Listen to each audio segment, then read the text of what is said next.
안녕하세요 여러분, 기억술사 주신영입니다. 제가 오늘은 기억저장소, 즉 기억의 궁전을 어떻게 만들어야 하는지 그 방법에 대해서 알려드릴까 합니다. 사실 이전에 이 기억의 궁전을 만드는 방법에 대해서 영상을 한번 찍은 적이 있어요. 근데 그때 그 영상이 좀 오래되기도 했고 거기에서 좀 더 세부적으로 알려드릴 내용도 있어서 다시 한번 찍으려고 생각은 했었는데 오늘이 되었네요.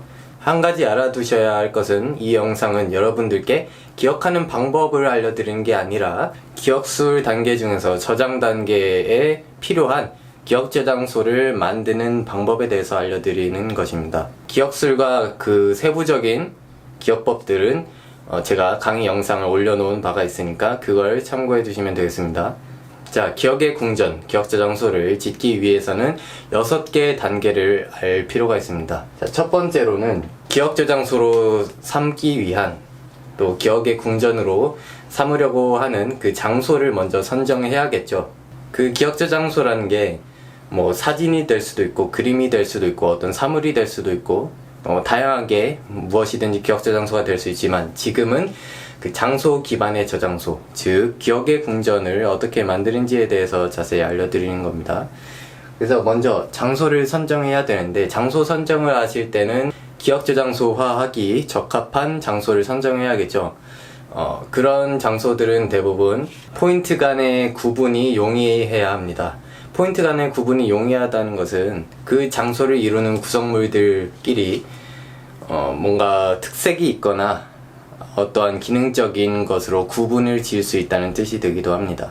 즉 기억 저장소에 적합한 장소라는 것은 뭔가 정리정돈이 잘 되어 있어야 합니다. 예를 들어서 잡다한 물건들이 막 어지럽혀져 있는 그런 방보다는 이렇게 딱딱 가구나 이런 물건들이 딱딱 정리정돈이 되어 있는 곳이 훨씬 기억 저장소로 만들기에 적합한 것이죠. 그리고 그 장소 자체가 나한테 익숙해야 합니다. 물론 그렇게 익숙하지 않더라도 앞으로 제가 알려드릴 6단계를 거치면 충분히 새로운 장소라도 나의 기억의 궁전으로 만들 수 있지만 이왕이면은 처음 보는 장소보다는 나한테 익숙한, 기존에 익숙한 예를 들면 집이라든가 집 앞에 놀이터 또는 마트, 학교, 직장 이런 장소가 아무래도 좀 더 쉽게 만들 수가 있겠죠. 그렇기 때문에 우선 그런 나한테 익숙한 장소부터 차근차근 하나하나 만들어 나간 이후에 그 다음에 더 이상 기억 저장소화 시킬 기존의 장소가 없다면 그 이후에 새로운 장소를 선정해서 이렇게 만드시면 되겠습니다. 자, 두 번째로는 시작 포인트를 설정해야 합니다. 포인트라는 것은 그 기억 저장소 안에서 그 실질적으로 내가 외울 정보가 저장이 되는 공간인데요. 예를 들면 집의 경우는 대부분 포인트가 가구가 될 수 있습니다. 첫 번째 포인트가 현관문, 그 다음 신발장, 소파, TV 이런 식으로 포인트를 선정할 수가 있겠죠. 그래서 그 이전에 가장 먼저 시작 포인트가 되는 대상을 선정을 해야 됩니다. 집 같은 경우는 가장 대표적으로 현관문이 될 수가 있겠죠. 자, 그 다음에는 전체적인 경로를 설정해야 합니다.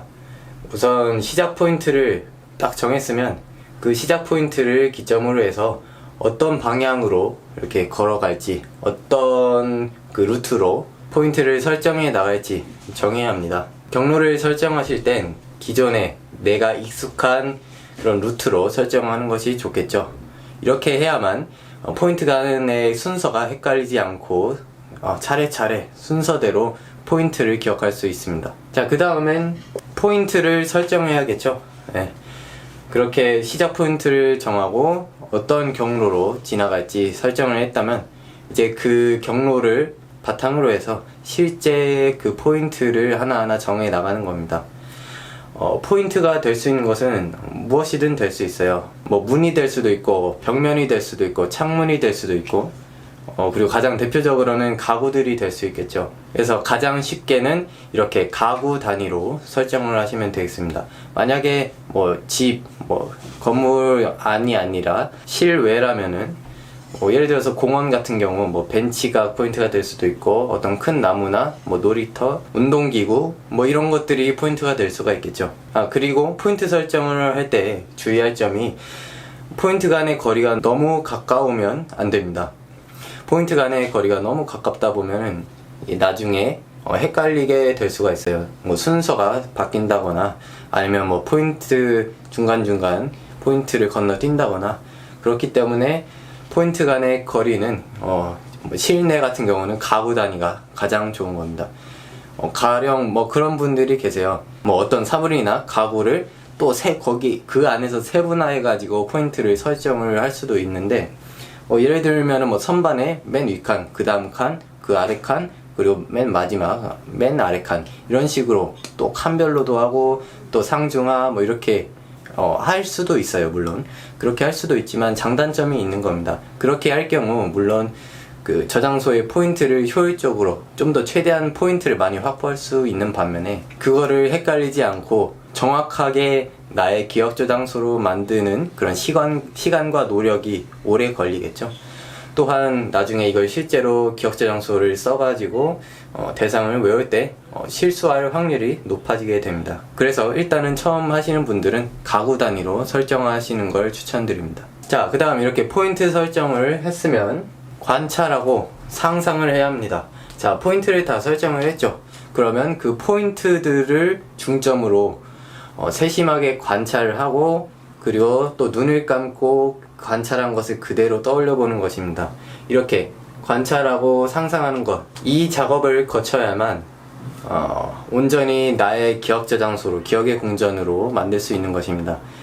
이렇게 세심하게 관찰하고 눈을 감고 떠올려 보는 작업을 함으로써 내 머릿속에 생생한 장소로 들어오게 돼가지고 언제 어디서든 원할 때 바로바로 그 저장소를 떠올릴 수 있게 만드는 것이죠. 그리고 6번째, 마지막으로는 관찰과 이렇게 상상하는 것을 적어도 한 번 이상, 2-3번 정도 반복하셔야 합니다.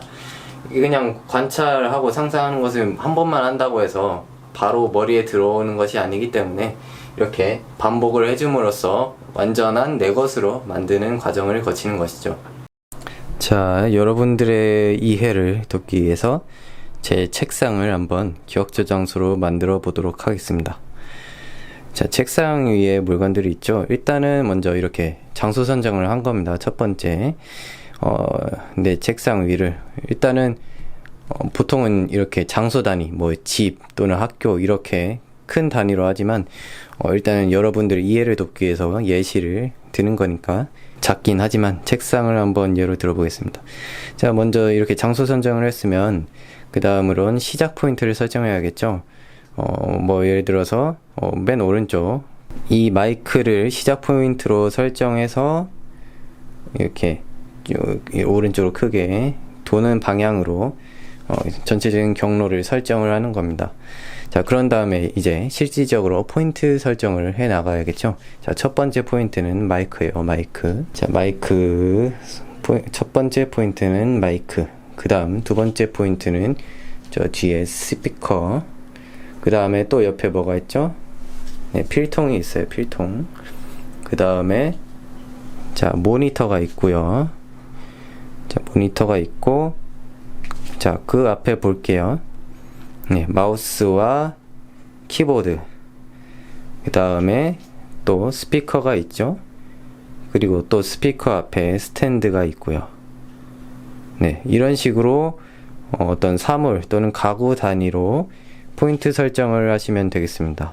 자, 다만 요 모니터 아래에 이런 것들 오디오 기기들인데 이런 건 왜 포인트로 설정을 안 했냐면, 일단은 그 아까 말씀드렸듯이 포인트 간의 거리 또한 너무 가까워도 나중에 헷갈릴 수가 있기 때문에 이렇게 일부러 제가 스킵을 했어요. 자, 이렇게 포인트를 다 설정했으면 그 다음에 이거를 포인트를 중점으로 해서 세심하게 관찰을 하고 그대로 관찰한 대로 떠올리는 작업을 해야겠죠. 이렇게 포인트들을 하나하나, 사물들을 하나하나 관찰을 하는 겁니다. 마이크, 스피커, 자, 필통, 흰색 필통, 원형 필통, 그 다음에 모니터, 그리고 마우스, 키보드, 그 다음에 또 스피커, 스탠드, 이런 식으로 지금은 일단은 예시라서 좀 이렇게 대충 보여드리는 거지만 실제로 기억 저장소화를 시킬 때는 이제 가까이서 세심하게 관찰을 해야 돼요. 자, 이렇게 관찰을 하고 관찰한 것을 눈을 감고 그대로 똑같이 떠올리려고 노력을 하셔야 합니다. 자, 이 작업을 몇 번 반복을 하게 되면 온전히 나의 기억 저장소로 만들 수가 있는 것이죠. 자, 이렇게 기억 저장소를, 기억의 궁전을 만드는 방법에 대해서 자세히 알아봤는데요. 나만의 기억의 궁전을 갖는다는 것이 저는 굉장히 창의적이고 재미있는 일이라고 생각합니다. 뭔가 나만의 사적인 공간이 생기는 것 같은 느낌이 들기도 하고요. 또한 그 셜록이라는 드라마에서 보면은 그 주인공 셜록이 마음의 안정을 찾기 위한 방법으로 이 기억의 궁전을 활용하기도 한답니다. 여러분도 이런 기억의 궁전을 자신만의 기억 저장소를 만드셔서 삶의 질을 높여 나가시길 바랍니다. 만약에 아직 제 기억법 강의를 안 들으셨다면 제 채널에 가셔가지고 기억술 강의를 한번 찾아서 보시기 바랍니다. 그래야 이 기억 저장소를 활용해서 기억해야 될 것을 저장할 수 있겠죠. 자, 그럼 다음 시간에 뵙겠습니다.